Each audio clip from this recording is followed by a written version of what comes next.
broadcasting from the repurposed mainframe of a salvaged Jem'Hadar scout ship. This is PoliTreks.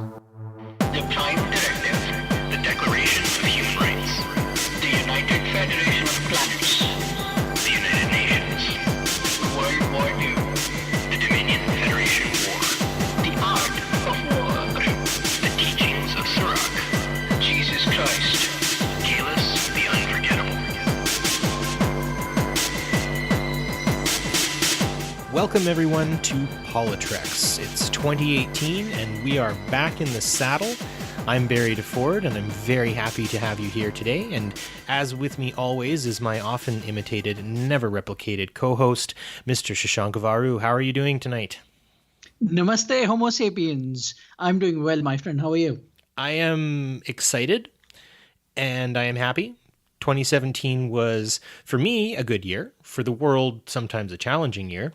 But I'm thinking 2018 is going to look pretty good. I'm pretty excited to see what the year has in store. We've got more Trek coming in. We've got possible movies. We've talked about that coming up. It's a good time to be a Trek fan, I think. What about you? 8 months till STLV. That's all that I can think about. Oh my gosh. Every time I think Trek, all I think about is STLV. We're getting there, getting closer and closer.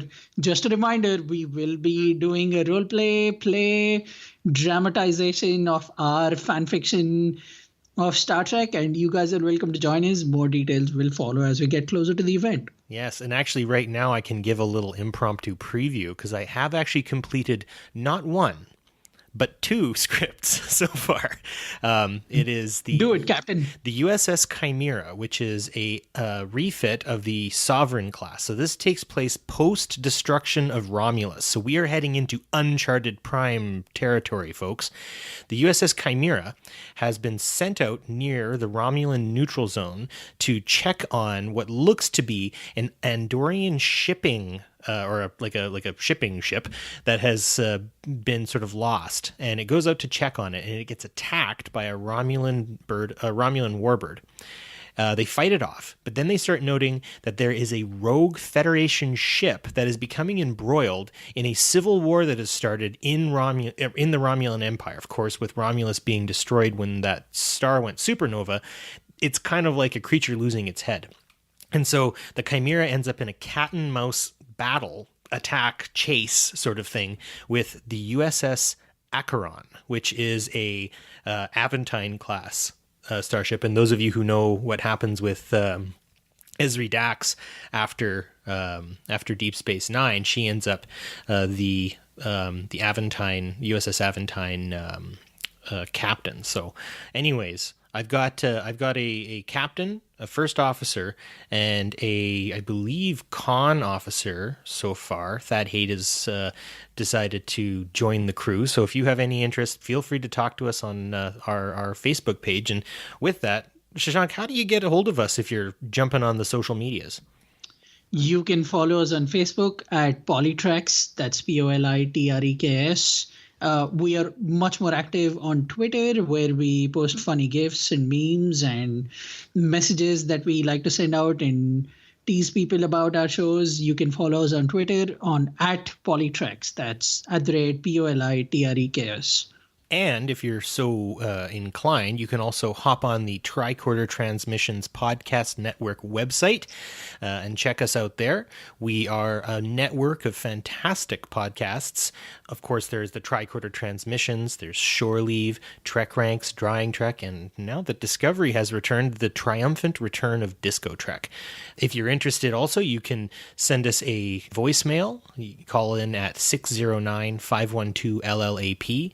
That is 609-512-5527 and leave a voicemail message with thoughts, comments, questions, concerns, and all of that. But do know that anything that we hear that we think is excellently good, we might even give a little shout out to you here or there. So keep that in mind. And also, if you're looking for other fantastic Trek out there, you can always check out the Trek Geeks as well for some more podcast fun. So I think, Shashank, without further ado, shall we get on to the news? Absolutely. As part of this show, we spent a little bit of time talking about current events, and we try to bring them together and discuss them in parallel with what we have seen, read, heard on Star Trek, and how those worlds connect and how we can make better sense of everything. The first big news item that we have that none of us were anticipating in the last couple of weeks, things were completely different. Things were a lot more divergent. They were farther and farther away from what we thought we would be discussing today. But nevertheless, it was a book that seemed to have broken the back of the administration and rattled them for the moment. Fire and Fury by Michael Wolff. Yeah, it's a fascinating book. I did pick up the audiobook. I've been listening to it periodically, and I have to say it seems very much kind of what I'm getting in unsolicited quick book review for you all. It seems a lot like this administration is the result of a lot of improper planning and preparation at the heart of what kind of has gone sort of sideways here. Nobody seems to trust each other is sort of the narrative of this, and it's personalities vying for power. Now, we are PoliTreks, so we're going to talk politics, and you guys know that, and I think you guys probably would know where I skew in this, and mad props to anyone who wants their party back, and maybe we can talk if you are happy with the way things are going, but the Republican Party definitely is in a bit of distress, and very much by what this book has to say. It's sort of I could go into sort of larger points, but suffice to say, the whole thing sort of plays out like a fiasco. And the way the election went, it was a fiasco. Major characters like Steve Bannon kind of come off as guys who really had no blissful clue what they were doing, and they kind of were like snake oil dealers and hucksters who came through. So there you go in that. I guess my Star Trek connection, because I like to make Star Trek connections to basically everything in my life, is I'm reminded sort of the Dominion command structure. On the low end, you've got the Jem'Hadar who, if you don't like them, at least you can say that they're loyal, and maybe perhaps to a fault. But they have a little more agency when it's between each other. And I think they might have, if you think about the Jem'Hadar, the way they're organized, the way they can fight, the power that they have, that maybe they could have actually done something about the problems that were happening between the Founders, the Cardassians, and the Vorta, and eventually the Breen as well. Their station, sort of the Jem'Hadar, sort of reminds me of Orwell.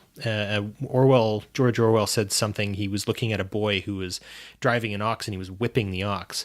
And he was saying that if only that ox knew how powerful it was, that boy wouldn't be whipping him. Now, under no circumstances am I saying that people are necessarily chattel, and I don't think Orwell was saying that himself. Merely that people have more power than they realize. And I think the people who can fix things within this are the actual Republicans, the people who are day-to-day party members who can stand up and say, hey, hold on, we need things to get this figured out. So I don't know, ideology is tough, and the Jem'Hadar do a good job at underscoring its conceits. But even Jem'Hadar saw the contradictions in their leadership, but they decided to do nothing. I don't know what you have to say about that, Mr. Avaru.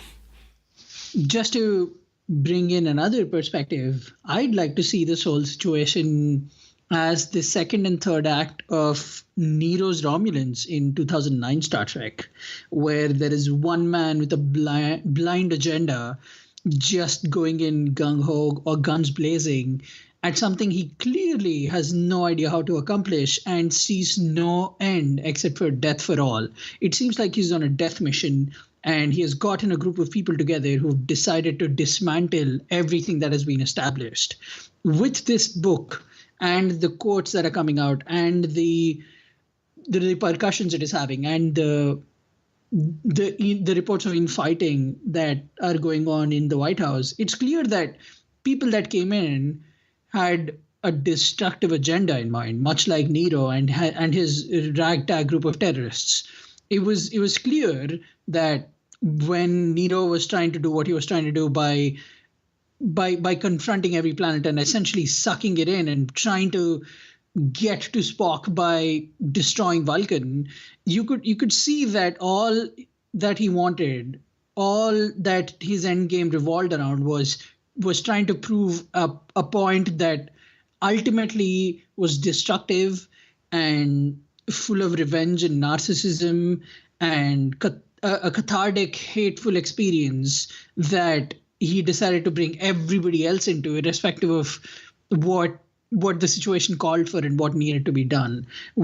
President Trump at this point reminds me a lot of Nero, especially in his almost Shakespearean hate for the people that seem to essentially want to get away from him and live a life of normalcy. God knows it'll be a long time until we get back to normalcy, but for the people that are trying to get away from him, the people trying to question him, he's treating them much the same way Nero treated everybody outside of his ship in 2009 Star Trek. And that is not only alarming, it's almost laughable how cartoonish the hatred is. If there is an NPR interview that just came out with the author, who essentially said he stands by everything in the book, and he did not expect the book to blow up this big, because he thought, well, there are people that are going to intelligently handle this. There are people that are going to contest it and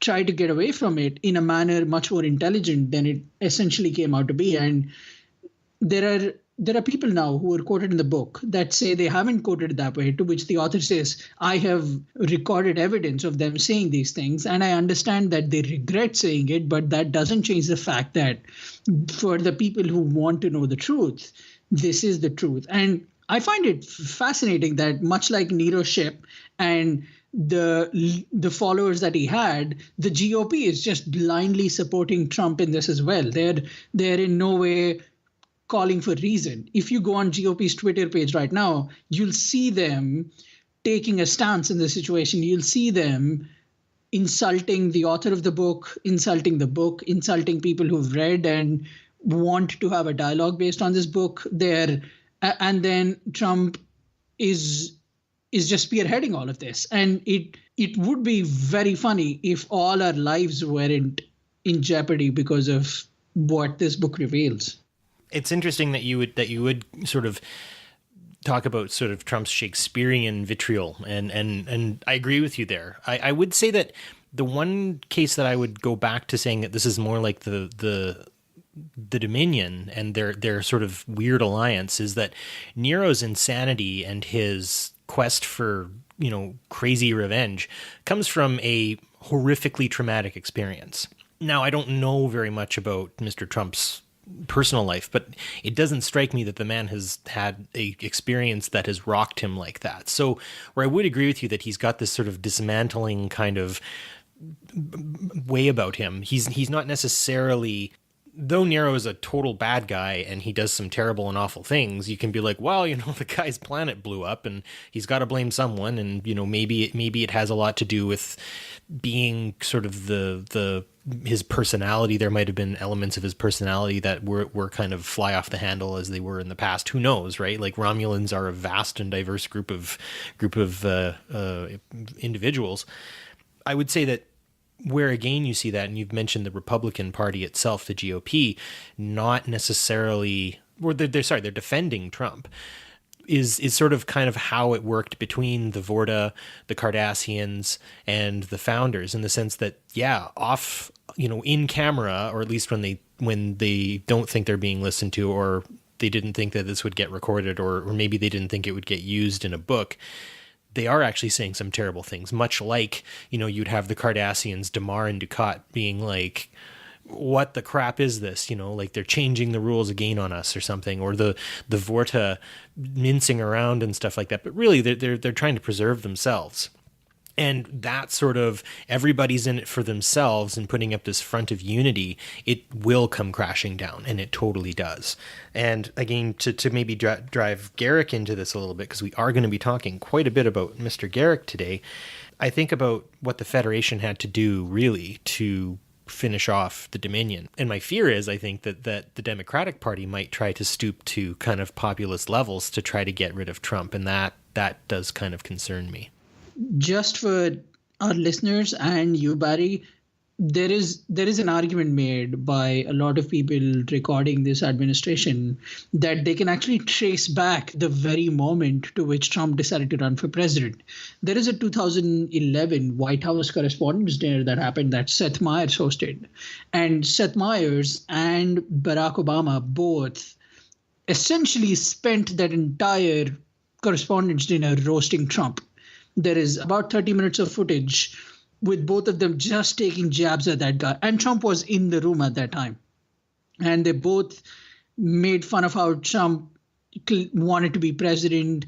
They made fun of Trump claiming that Obama wasn't born in the US. And many people, historians, people who have studied the way administrations work and the way leaders work, they've essentially concluded that one of the big turns that happened in his head when he decided to do this for real is when this correspondence dinner that was supposed to be a jab at the Obama administration turned into a roast for Donald Trump that he was not at all pleased with. So that's for him. I understand that the definition of trauma is different, but for a person like him with his mentality, who's essentially a child who thinks and functions like a child on edge, someone getting together and humiliating that child in public, saying that this is something you cannot do, that would push a person like that over the edge. That would turn a regular person into a Nero if your head is as deviated and not quite right as Donald Trump's. But in the midst of all this negativity, we have some interesting skewing on the good news, don't we, Barry? Yeah, absolutely. It's something that's come out just recently at the time of recording. This is January 8th. So the recording should be out in the next few days. So more will have probably happened. But if you haven't heard of this by the time you hear our podcast, hop online and have a look around. North Korea and South Korea are beginning direct talks, the first direct talks that they've had in years. I had a friend who I went to college with, and he was from Seoul, and wonderful human being. But I asked him one time, like, what's it like knowing that, like, you're basically on the front line of nuclear holocaust should things go squirrely? And he said, you don't really worry about it sometimes. He's like, and then sometimes you really worry about it. He's like, there were mornings where I was like, I wonder if we're going to blow up today. And then you'd go for months without it happening. So the fact that, at Panmunjom, there is news coming out here that that I think it's adjuncts for Kim Jong-un are there. I don't know if Kim Jong-un specifically is at the meeting, but the South Korean president is actually saying that, this is totally going to be a thing. We're gonna look into this. So I don't know. I'm pretty impressed. What do you think? I think it's incredible. The talks essentially are going to start with Kim Jong-un's request and it being explored. His request essentially is about sending a delegation to the Winter Olympics from North Korea. But if that delegation thing gets together and there can essentially be a team representing North Korea, I think both countries are very much interested in talks with the United States to get that the nuclear arms program's tensions down. They're trying to cool some tensions off. It's just difficult for me to find words because Confucius was very right when he said, may you live in interesting times, because it's very interesting that North and South Korea together are trying to find a way to ease tensions with the United States. I think that is in the way that the stories of our lives are being written. I never thought that two countries that have been at odds with each other all my life, all your life, all most of our lives, are now trying to get to a point where they can sit down and talk to the United States together about how nuclear tensions might rise down. It just shows that if you live a life long enough in the real world, much like in Star Trek, things just start getting even more interesting and they evolve and go to places where you didn't think they'd go. Well, you think about say the search for Spock, right? And then go to the undiscovered country, right? You've got the Kittimer Accords and you've got just getting the weapon, right? Getting the Genesis device. Let's harness this power and take them out once and for all. I mean, we're dealing with very similar stakes here, right? Both countries are capable of some pretty awful things, and I don't know. You quoting Confucius, I enjoy. I will quote Lao Tzu in saying that the sky is big and the emperor is far away, and the emperor at this point is quite far away. Trump, the Americans, the Europeans, the Chinese even, I don't know how much they're soliciting this discussion. I don't know how much they are here, right? We've got Moon Jae-in, the president of South Korea. And remember, South Korea just came off of a pretty huge scandal, right? Their previous the previous president was ousted in a pretty big corruption scandal that I don't have a lot of information on, but I know South Korea has been reeling politically from it. So with Moon Jae-in being someone who is interested in a dialogue, this could really come out well. And wouldn't it be great to see Korea themselves on their own manage to come up with something like a thing better than what they have? And all I can really think of is the people of North Korea might get more food. They might get more access to healthcare and the things that they need. I mean, they didn't choose to be born there, and a lot of them try to get away. So the more that they can have something close to a better life, I am 100% for. This harkens back to the conflict essentially between the Bajorans and Cardassians to me. The Cardassians being North Korea and the Bajorans being South Korea, because even though this is a promising start and the relationship itself cannot be simply put in a couple of sentences and described as A and B, this is a great start, don't get me wrong. But the wounds from the decades of war and violence and bloodshed and cruelty and tyranny from North Korea, they won't just be wiped away. There is no country, even South Korea, that would just sit down and say, well, all is forgiven. Let's get back to discussing the real issues before we get to a point where both countries can have a united front and represent themselves as one, much like Cardassians had to give in to the Bajorans. Cardassians had to get along and relinquish control and give up all that they had taken from the Bajorans. There will be a lot of give and take in this situation, and a lot of the give will have to come from North Korea for this to even get close to normalcy. Well, yeah, I think a bit of give would have to take as well, in the sense, like I'd mentioned, if this can just even start a dialogue where humanitarian organizations, Doctors Without Borders, anyone can get into North Korea and start improving the quality of life for some of the people who, we don't see in the documentaries, right? When Vice News goes to North Korea, they do their best, but they're not showing you the people who are there. And I hope that's something that I guess you could say North Korea would take. But yeah, I mean, the regime itself needs to put its dukes down. But I do also think, they're kind of like a person or an animal cornered, right? The more you raise your hands at it, the more it's going to snap at you, the more it's going to take a swing or two at you. So I think, in the idea of all this posturing that's been happening, and the Pyeongchang is going to be getting the Olympics. And so if North Korea decides to do any nuclear tests or anything like that during the Olympics, that's going to send a lot of people packing. I think that's going to make a lot of people freaked out. It's going to raise the tension. So if we can get them talking, I think that's the biggest success more than anything. And if we can get cooler heads, especially with the Olympics happening, I think that would be a better way of going about it. I do find it incredible that a worldwide event that has the eyes of the globe drawn toward it would be something that would bring them together. It almost seems very poetic, and in a lot of ways, if I were to compare it to something from Star Trek, it seems like Sisko trying to go through the map of the voyage that he went in a star sail and trying to redo that mythical journey and getting everyone on his side together to witness it as he does it. with his son, and the Cardassians waiting at the end and them acknowledging it and saying, yes, well, you did it. That means this thing has been proven and now we know where we stand.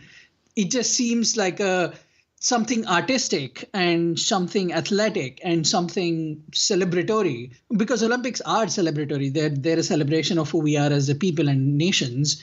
It seems wonderful that, much like Star Trek imitates so many things, it's imitating something like this also, where a sports event is bringing some semblance of normalcy in such a horrific place and in the midst of such a tragic situation.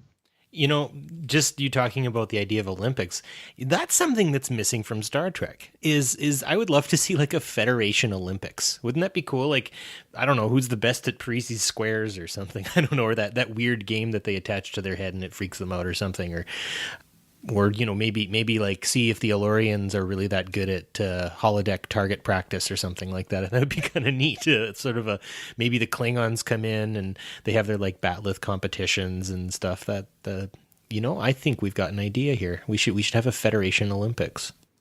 If there isn't a Dabo table and my favorite lady in all of Star Trek Nest, Chase Masterson, isn't hosting it, I riot. I think she'd win. I think she's actually a secret Dabo master. I have no problem with that. I'm more than happy if we at the Federation Olympics just give her the gold, silver, and bronze medal just for Chase Masterson being Chase Masterson. She is pretty cool and quite the humanitarian as well. So, whoops. I have to say, Chase Masterson, you're pretty awesome.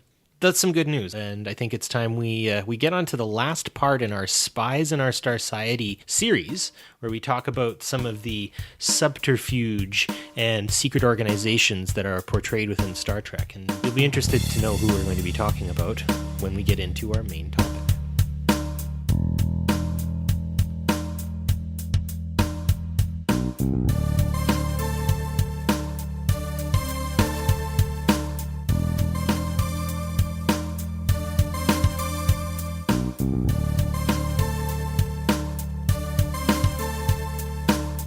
Welcome back, everyone. Today's main topic is our final part of Spies in Our Starcity, where we discuss the mysterious, elusive Elam Garak. Now, we are both divided on Garak, so before we get into how we feel about the character and what he represents, I will let Barry take it away. All right, well, Garak, for those of you who haven't seen Deep Space Nine, if there are those of you who are listening to us who haven't seen Deep Space Nine, you are in for a treat. And those of you who are going to watch it for the 75th time, you're also in for a treat. But anyway, Garak was the last remaining Cardassian on Terok Nor, now called Deep Space Nine, when administration was ceded to the Federation through the Bajoran government. After the Cardassian occupation. Garak was kept there as a form of an exile from his time with the Obsidian Order. The Cardassians left him there, basically. And his life on DS9 was generally uneventful. He kept his tailor business on the promenade and would keep up appearances with his acquaintances and just different individuals, most notably Bashir, who I think, Shashank, you and I can say is one of the best characters in Star Trek, correct? Oh, yeah. Right up there. Top 3. Mr. Siddig, you're awesome too. I guess sort of arm's length is Garak's MO for most of the series, and the character himself seems to be extremely guarded about his past as well. That, of course, is due to his involvement with the Cardassian occupation of Bajor, and his specific activities with the Obsidian Order. Garak begins to really come out as a character, though, in Season 5, where revelations emerge about Tain being his father, who is a main player in the Obsidian Order for the Cardassians. And Garak begins a very slow side story of him coming to terms with his guilt and his humanity. Basically the things that get him exiled. Now, we do see sort of a beginning of this in Season 2, but I'd say Season 5 is where this really picks up. So Garak is heavily involved in embroiling the Romulans into the Dominion War on the side of the Klingons and the Federation, and he provides to be, his actions tend, I would say, turn the tide, along with Sisko's. So this episode, which we will kind of go into more, which is in the Pale Moonlight, often shows Sisko's badassery, as you would say, which I do not dispute. But if it wasn't for Garak's complete ruthlessness, I would say the plan kind of would have failed. So this brings me to Andy Robinson, the guy who actually played Garak. Robinson has played notable characters in the past in many genres, features, and series. Hellraiser and the Scorpio Killer from Dirty Harry definitely come to mind. Robinson definitely channeled a bit of the unhinged qualities of these more scary characters into Garak's persona. But Robinson is quoted as saying that Garak was meant to be a little bit on the ambiguous side. And Shashank actually brought me to an interesting point, or an interesting article on Andy Robinson actually saying that sexual ambiguity was also something that was to feature in Garak's character, but it kind of got nixed. We'll provide links to all that on our websites. Robinson, I have to say, really owned the character and was even the author of A Stitch in Time, which is a book about Garak's life. If you want to hear more about this, because I can only give so much in what we have on the episode, head over to the Trek Geeks, one of their earliest episodes. It was episode 11. They actually interview Mr. Robinson. It's an amazing episode, and it got me into the Trek Geeks, but it also gave me a better understanding of Garak's dimensions as a character. So I guess you kind of have my opinion of Garak in that explanation as well. I think he is a vital character and an interesting character, and one with, I wouldn't say a lot of dimensions, but a lot of layers at the very least, if we want to kind of go into the tailoring parlance. What do you think, Shashank? Just before we get into the character, Andrew Robinson also wrote a bunch of short stories featuring Garak. He personally took this character from a supporting role to making him one of the cornerstones of the Star Trek universe and a benchmark against which other performances can be measured. You can see how classically well-trained an actor Andrew Robinson is when he plays this character. He plays a tailor, a soldier, a spy, no pun intended. He plays all these at once and so convincingly. He plays a friend at times. He plays an enemy. He turns on a dime.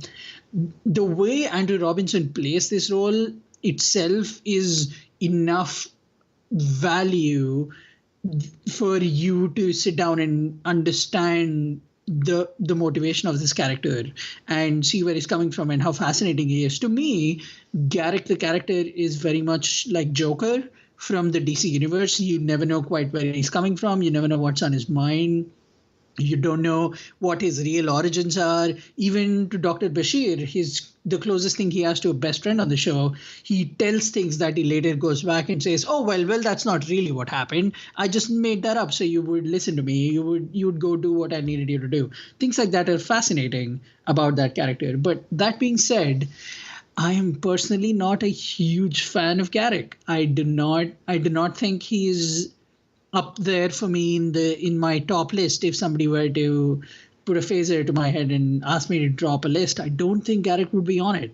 And for me, a lot of the blame falls on the writers and the producers behind the show, who kept Garak on the edge of supporting role and main character and kept giving him episodes where he essentially did a lot of talk and no show, where a lot of it was him being inactive.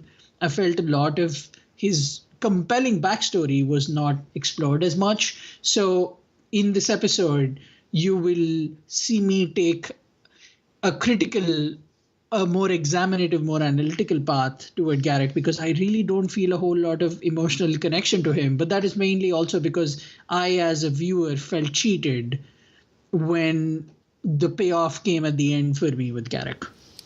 Fair enough. I would say to a degree, not feeling emotionally connected to Garak was sort of Garak's plan, right? He sort of always floats around in that periphery. He doesn't like to be in the spotlight. He sort of shuns the limelight of things and would much prefer be that actor in the back, right? I often think about the stars on the red carpet and the amount of work that the people to make the outfit that they wore, but it's the star. You never see the tailor a lot of the times. You might know the designer and the person who may own the company and stuff, but the actual tailor, you never see that. I guess one thing that I think gets me the most about Garak and his characters are some of his fantastic one-liners, from the episode Cardassians, he says to Bashir, "Truth is in the eye of the beholder, Doctor. I never tell the truth because I don't believe there's such a thing. That's why I prefer the straight lines and the simplicity of cutting cloth." And then later in The Wire, Bashir says, "All of the stories you told me, which ones were true and which ones weren't?" And he says, "My dear Doctor, they're all true. Even the lies?" Especially the lies.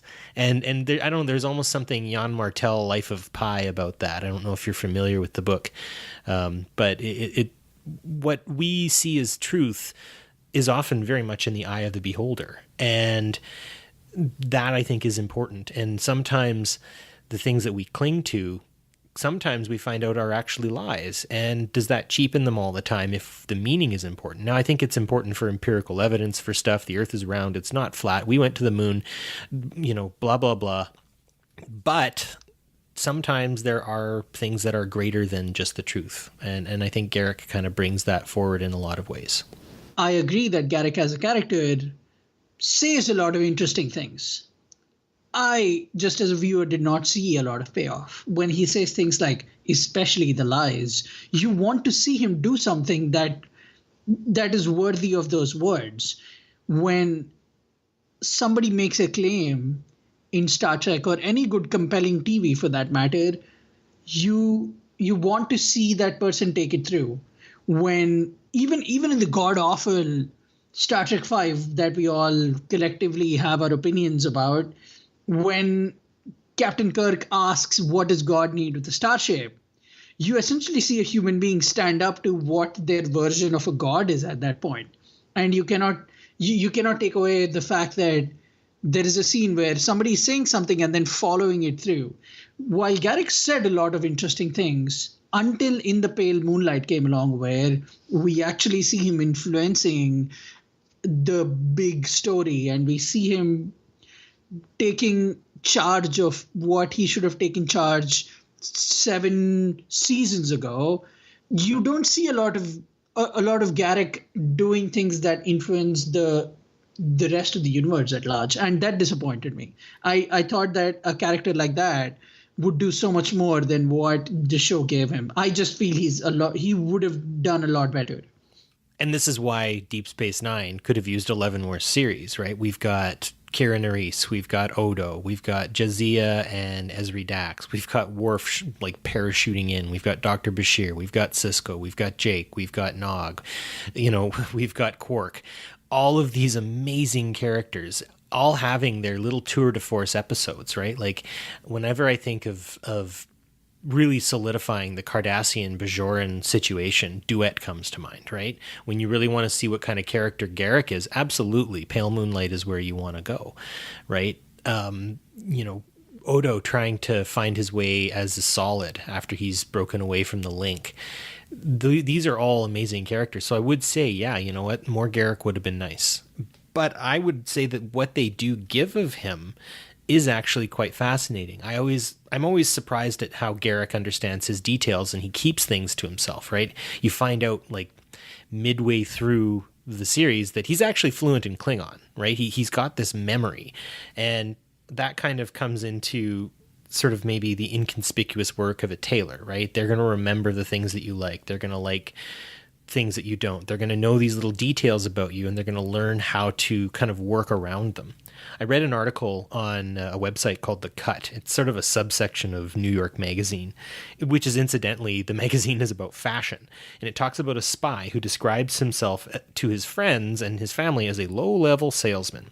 And he goes on to say that his personal interaction with people is actually really quite difficult, because the more you interact, the more you have to lie. So I'd say that Garak sort of embraces and takes on this creation of himself. He tailors his own life in a lot of ways. And I'd say that aloofness tends to be more of a shield than anything. But it would be necessary for a spy, both active and dormant. So, Garak doesn't come in. He doesn't show up in the series as often as maybe you would have liked him to, or maybe even I would have liked him to. But I think that almost gives him that feel, right? He does sort of come out of left field with some serious awesomeness in the last season. But I'm glad he did anyway. I mean, I guess better late than never. And I don't know if that's a solid argument or not. I'll let you be the judge of that. There are two big missed opportunities with Garak to me. At a time when Deep Space Nine was pushing the frontier and taking us where no one had gone before, you had Jadzia Dax kissing another woman. You had that moment where people who did not conform to the regular definitions of gender see themselves being represented. I thought that with Garak, right from the first episode, when you see him taking an interest in Dr. Bashir and you see the way that progresses, you can tell that there is something more than a friendship there. And as Andrew Robinson himself stated, there is a pansexuality to this character, and there is a fascination that he has that goes beyond friendship, that goes to romantic attraction for Dr. Bashir. I hate that we never got to see that through. I hate that the showrunners did not have enough faith to take that somewhere, to take us to at least a place where they confront each other about something like that. And there is a dialogue and there is a discussion and there is an ending, and we see that happening. I hate that that did not come through. And that's where Garak as a character failed for me in one of his personal characteristics. It was never addressed, in spite of it having such a big pot of gold sitting right in the center of the show. Another thing that I think that was a missed opportunity is with Andrew Robinson himself. The showrunners did not have enough faith in him in the last season to make him a main character. The character was there. He was ripe for the picking. They could have put him in every episode and made it a very Garak-centric season where you finally tell me more about Garak or keep telling me less, but at least have him in there after building him for 7 seasons. Instead, they had to bring in an SD Dax after Judgy had left to continue that legacy. The idea that there was one character who was going to be at best a representation of what already came, and they went to that area, they tried to explore that and leave behind this very interesting, this mysterious, elusive, incredible spy that is sitting there, that has Star Trek written all over it, that has representation and boundary pushing and fascinating storytelling written all over it, and they've limited him to a recurring role. Those are two things that I have big problems with when it comes to Garak and Deep Space Nine. I would say that what we do get out of Garak, though, is the quintessential spy, right? You never hear about the spies who did things that caused things to go well, because often when things go well, no one knows anything's been done at all.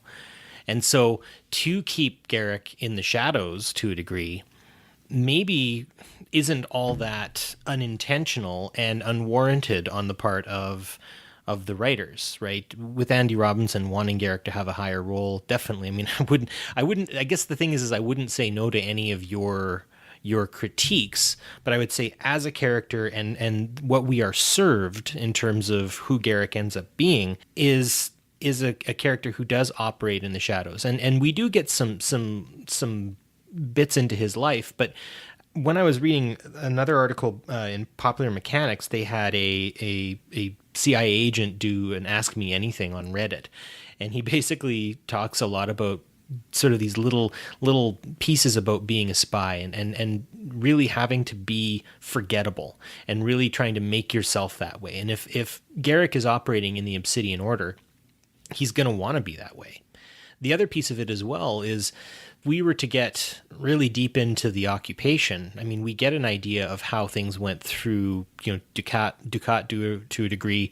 We get a bit of an idea through Kira and several other characters as they go through.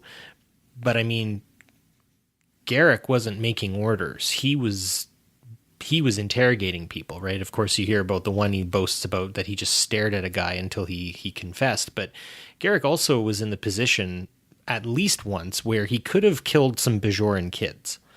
I don't know how necessarily that would play on cable television. Maybe today, I guess, and Deep Space Nine is a precursor to a lot of that. But again, if we look at how spies have to operate, I would say they aren't going to come out very often. They aren't going to come out of their shells very often. And when they do, they're going to be quick, they're going to be calculating, and they're going to play everyone like a fiddle, and then they're going to go right back to where they came from. Absolutely. as Garak the character, as Garak the spy, one of the things that I find most interesting about the character is there is no lie to the personality that he has. It is clear that he's suffering from deep, intense emotional problems. And the more you find out about the character, the more you realize this is a guy who essentially has to lie to everyone about who his father is. This is a guy who was ill treated by his family.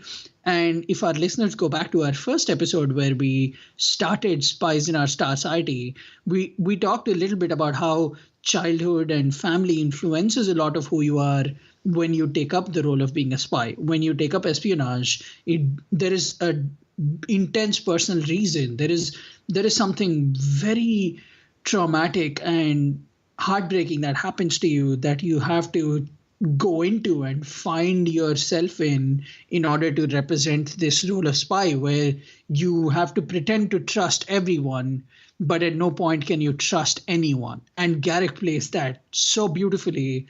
There could be the possibilities of the way this character could have gone, and what we see in the show gives us so much about who a real spy is, as opposed to a typical James Bond tuxedo wearing spy that we get in Holodecks Bashir. Yeah, absolutely. Well, I think about that in the pain that Garak feels, especially around his father. And you see him when he starts to prioritize his own interests, right? He's going to go into the Gamma Quadrant through the wormhole and find his dad. And he plays it up, he's aloof, he's all these sorts of things, but he does finally come clean. I would say also that, again, Garak is a bit of a game changer there in the sense that they find Martok and they find not shape-shifting Bashir, which I think is really cool too. He's there sort of inadvertently helping the whole situation out quite well. But in Garak's arc, especially around his father, we see him start to sort of renovate the internal storeroom that spies say they have. There was another article I read where one spy, the way they were able to keep command of all the information is they basically turned their mind into their childhood home, and they would wander through the home and put information down on like tables and dressers and beds, and they would make this information look certain way. So if they needed to remember a 10-digit number, they would be able to go into their house and find where they had put that 10-digit number and look at it. So I think that Garak talking and finally coming clean about his father and engaging with his father is him sort of renovating the house to a degree. But it ends up in a fire, sort of, because the traumatic start he had with his dad is a traumatic end. Right? They do sort of have this moment, but it's in a Jem'Hadar prison asteroid where Worf is getting his face broken in and all hope seems lost. And then, of course, we have the Dominion starting to move forward into the Alpha Quadrant as well. So, I don't know. I think to a degree his exposure or his exposing of others to himself is always very careful and collected, and when it isn't, he's almost bumbling, right? Like he's outsmarted by Bashir, who does have augment DNA and is quite smart himself, but before that, Garak seems to be pretty salty, and when his guard is down is when you really start to see him. And I guess, yeah, it has to do a lot with Andy Robinson playing the character. I mean, look at those eyes when he's looking at his dad, when his dad's on that bed. Like, it's tough. And you think about all of the years of having to live this other life, denying the existence of your relationship with your father. I couldn't imagine it. So I don't know if I answered your question or not, or answered your thought, but yeah. That was a good response. It reminds me two things. One, the man walking into the house of his brain and putting things together.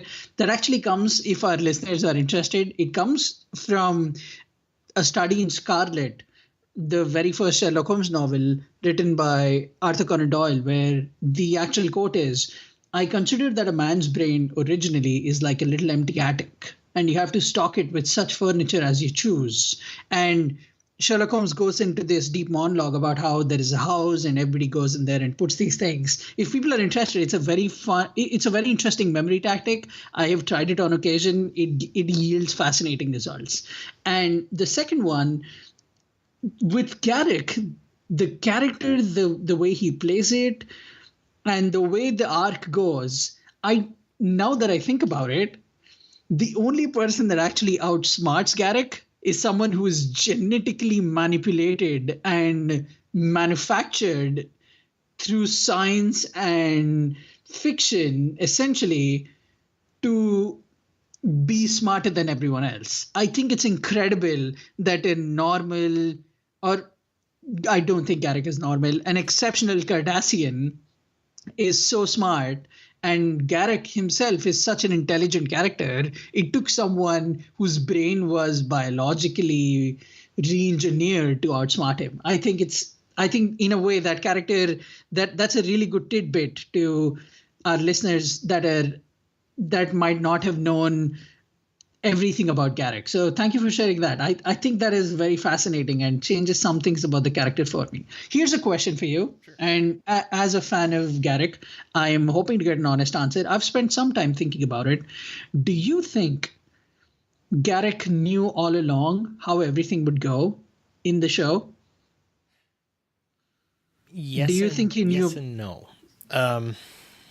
I don't know. I think Garak spends a lot of time probably coming to terms with being a former cog in a very sinister machine. And maybe that's why we see Garak the Tailor and making these little kind of offhanded comments and backhanded responses to people, and really only showing the tools he has at very specific times. I would say as well, I think he read people a lot more. And I'm going to use In the Pale Moonlight as where I think he really did know the people he was with as a character. So yes, Garak's contacts get things moving on the liberation of Cardassia as well later on, a few episodes down. But I would rather spend time on sort of that stone cold calculation and maybe answer your question a bit. So you think about that cool collected way of dealing with Vreenak and Grathon Tolar. He knew each actor in the scenario and he played them all like fiddles. I've said that before, but I would say his amazing monologue is also just sort of that. It's prepared. He knew Sisko was coming. He knew Sisko was going to chuck him over a table. Also, fun fact, you'll also notice that Andy Robinson's makeup is broken slightly, where those kind of big neck ridges go down. I can't unsee it because I think like if it was a real moment, like he as a Cardassian, he'd probably be bleeding. But anyway, that's after watching it like several times. When I first watched it, I was just enthralled by Andy Robinson's monologue, but it was prepared and measured, and I think he dressed the situation very, very well to Sisko and the audience.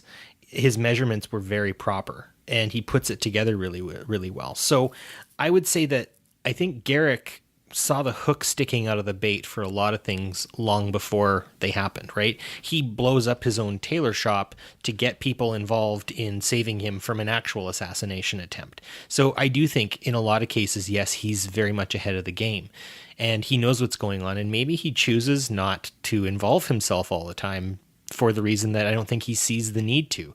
Maybe kind of like the Traveler, that the Traveler could just meddle in everything and probably run everything himself, but he decides not to. He lets other people do it.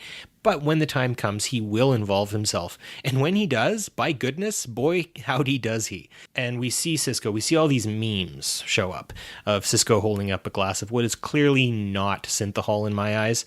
And he's all disheveled and he's coming to terms with himself. But really, it's Garak who did all of those behind the scenes things. He knew that Sisko wasn't going to act any further if the Romulans found out. And we think of Vreenak doing the whole "it's a fake" sort of thing.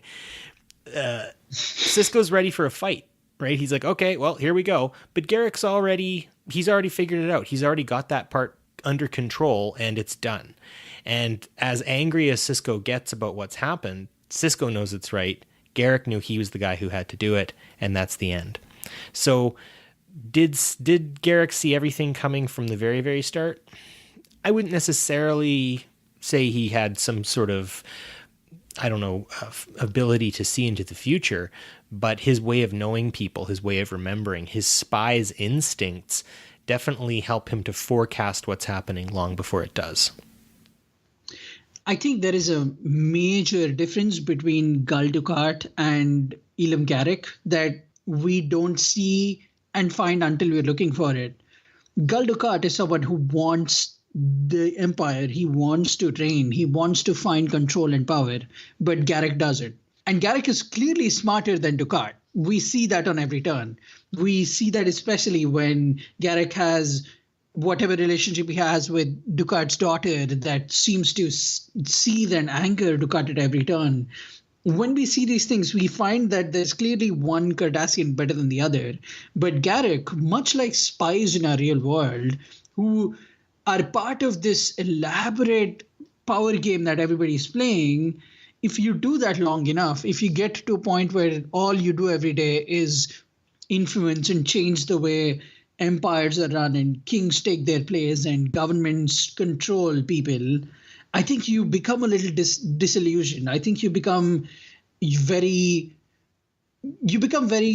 personally and professionally against things like that. You see that and go, I can keep doing what I'm doing now because for some reason, no matter how messed up my life is, as a spy it works, but I never want the reins because once I get there, I know there is always someone like me behind trying to get at me. And that is something that I think is very fascinating about Garak in comparison with Dukat is even though one is smarter than the other, the person that could have actually had a shot at getting things the way the Cardassians would have wanted it to go is clearly not interested because he understands that that end game only results in death.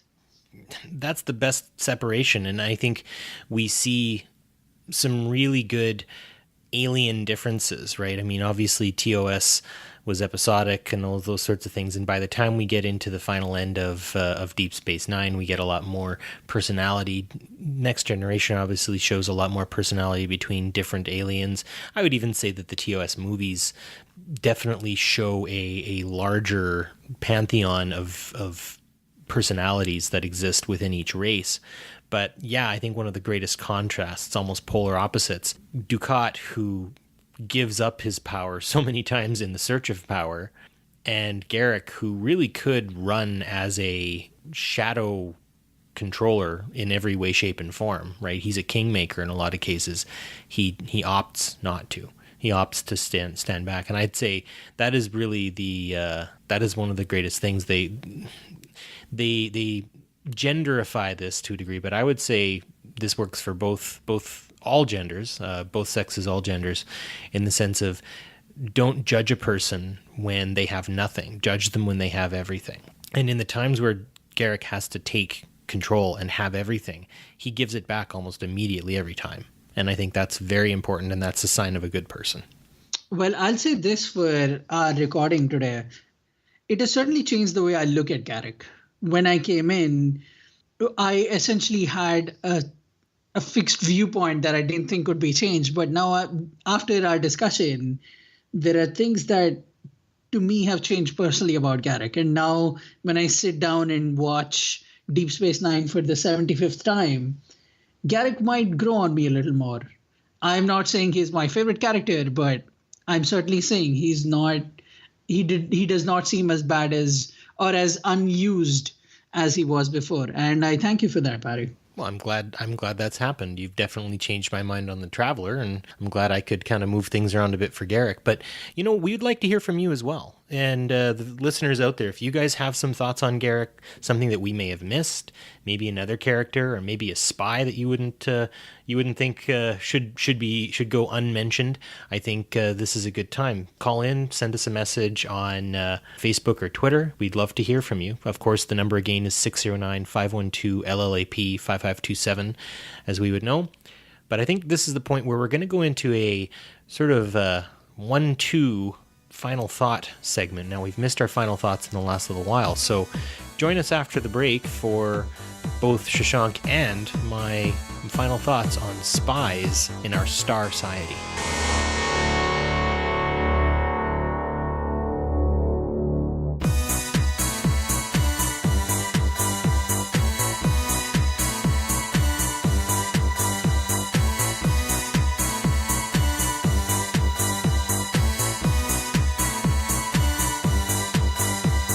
Thank you for sticking with us, everyone. We are going to, in this last little bit, talk about our overall feelings, thoughts, opinions on our three-parter. This was our first multi-part episode, so woohoo, Barry. We hope to do more of these in the future, and we would like to get into some other bigger character representations, but for now, we'll just share our final thoughts about Spies in Our Starcity. Barry? Thank you, Shashank. Well, it's been an interesting turn. We've gone from changing who you are and not being yourself anymore, both in a voluntary and coercive sort of way, to the organizations that underlie what we would consider modern, liberal, in a lot of cases, societies, and then others in totalitarian regimes and the darkness that can come from it. And we ended off with the individual. One person's experience, who they are, how they build themselves, how they convey themselves, and how they turn out. What I think we as trekkers, trekkies, whoever we may find ourselves to be, what we need to consider, I think, is how this is a reflection on us, who we are as a people, and what we are as a society. Now, we say Starciety in the sense that we don't really have a name for what the Federation would call itself other than the Federation, but they must have other names for themselves. With having other names for themselves, do they have other dimensions? And if some of those dimensions involve coercion, espionage, Section 31, those dark moments where they have to stoop to levels that go against their own personal adherence or what they adhere to, what exactly are they saying about themselves, and how fragile is this utopia that we hold on to? Now, Gene Roddenberry wanted to create a utopian society, one where racism and greed disappear, and a crew that is completely unified. Deep Space Nine takes that away, and I would say to a large degree, so does Discovery now. Some people have said that, well, that's not Star Trek, that's not the way it is. I would say that, honestly, this is just another dimension of what Star Trek is, because, honestly, Star Trek really is just a reflection of us. So, I guess what I would say to everyone out there is, are you being watched? And if so, by whom? And if by whom, why? And if why, what are you going to do about it? And what do they do about it in Star Trek? I think the biggest thing that we find, especially when it comes to dealing with spies in our Starciety, there's a great deal of conflict, there's a great deal of consternation, and context sometimes is for kings. So ultimately, I think it's fascinating, and I hope we deal with more spies in the future. I hope we get to see more of that in the new Star Trek to come, because thankfully, ladies and gentlemen, I think we have a lot more Star Trek coming our way. And we are all better for it. It is my hope that with this multi-parted, we have at least interested our listeners a little more in the world of spies. Being a spy is one of the hardest things in the world. Running an organization of spies just seems like it should be on the list of the toughest jobs in the world. And in a world where everything is so uncertain, there are these people out there in the shadows that try to maintain some stability of world order that matches their definition of peace, whether it's good for one person and bad for another. In our three parts, we have discussed a good spy. In Deanna Troy's Face of the Enemy, a spy trying to make the world better. In our second part with Section 31, we have discussed what I think is a necessary evil, an organization that exists and does evil things, but for what they believe is the greater good, and turns out that in some situations that is the truth. And then we have discussed the real world spy, the spy that most closely resembles our worlds, Garak. And we have broken down the character and tried to deconstruct what it means to be a spy and what it means to be a human being, what it means to be an individual caught in the crossfire between choosing his profession and his identity and trying to figure out what all of it means. If there is anything that I hope we have accomplished, apart from all the beautiful, wonderful things that Barry has just shared, I hope we have interested you a little more in spies. I hope we have taught you something about spies, and I hope more than anything that you enjoy spies as much as we do, or at least are now getting there. And if you give us a shout, and if you tell us how you felt about it, and if it was something you liked, we'll definitely try to do more of it in the future. Right, Barry?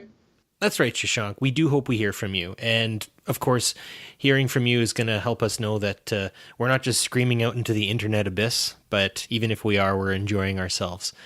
We are a political podcast, so if you've got some political thoughts, send it our way. We would hope, though, that it is in the spirit of loving Star Trek that we talk, and all sides of the spectrum are welcome as long as we keep it friendly and we keep a prime directive of our own, which is infinite diversity and infinite combinations. We can all talk with each other and meet on at least some of the same pages. This will about do it for our final thoughts. But hold on, there is more PoliTreks to come. We are in discussions for our next episodes, but we have a pretty firm idea of where we're going. We have some exciting conversations with authors, and we have some interesting things that we are building in our warp core engines that we cannot wait to bring to your worlds. Suffice it to say, at this point, we're thinking about talking about some of the movies, the classic original movies, some of the newer movies, taking themes from it and connecting them to the real world and causes that Barry and I are passionate about, with animal cruelty and animal welfare and the way we treat beings that are lesser than us or are different from the way we are. Those are, I think, enough hints for you to stay excited about where we go in the future. But until then, live long and prosper. And onward to our Starciety.